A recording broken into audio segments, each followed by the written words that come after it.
जय श्री राधे। वैशाख महात्म 7वां अध्याय।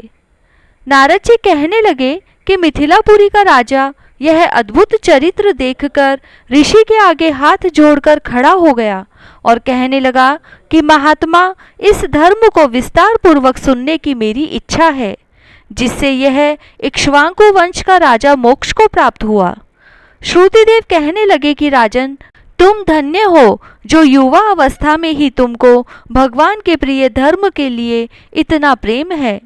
बहुत धर्मों के संचित शुभ कर्मों के बिना प्राणी की बुद्धि भगवान की कथा आदि में नहीं लगती। इस युवा अवस्था में इतना बड़ा राज्य पाकर तुम्हारी ऐसी मति को देखकर मैं तुमको श्रेष्ठ वैष्णव मानता हूँ। इसीलिए मैं यह श्रेष्ठ वैष्णव धर्म तुमसे कहता हूँ, जिसके श्रवण मात्र से प्राणी जन्म मरण के बंधन से छूट जाता है। जैसे प्रत्येक मनुष्य के लिए शौच, स्नान, संध्या तर्पण आदि नित्य नियम कर्म है, वैसे ही वैशाख मास के भी कुछ कर्म है।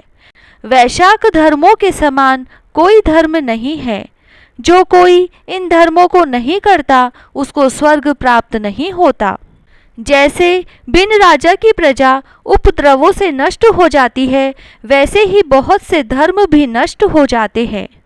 वैशाख मास के धर्म जैसे जल का घड़ा देना, प्याऊ लगाना, मार्ग में छाया करना, जूता, खड़ाऊ, छतरी तथा पंखा दान करना, श्रम को दूर करने वाले गोरस का दान, बावड़ी, कुआं, तालाब तथा धर्मशाला आदि बनवाना, नारियल, ईख, कपूर और कस्तूरी आदि का दान करना, चंदन आदि सुगंधित द्रव्य, शैया, खाट, आम और दूसरे फल पुष्प, सायकाल समय शरबत, पूर्णिमा के दिन सब तरह के अन्न पान का दान करना, चैत्र के अमावस्या को करील का दान करना, सूर्योदय से पहले प्रतिदिन स्नान करना, भगवान का पूजन करना, कथा सुनना, गाय को घास डालना, ब्राह्मणों के चरण धोना, गुड़, सोंठ, आंवले का दान, यात्रियों की सेवा।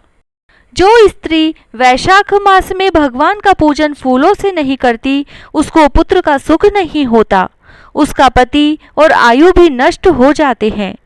इस मास में भगवान विष्णु, लक्ष्मी और अपने पार्षदों के साथ इस पृथ्वी पर लोगों के घर में जाकर उनकी परीक्षा करते हैं। जो भी इन दिनों उनका पूजन नहीं करता, वह रोरवादी नरक में पड़ता है और फिर 5 बार राक्षस योनि पाता है। इसीलिए इस मास में अन्न व जल से भूखे प्यासे प्राणियों की रक्षा करें। जय श्री राधे। 7वां अध्याय समाप्त।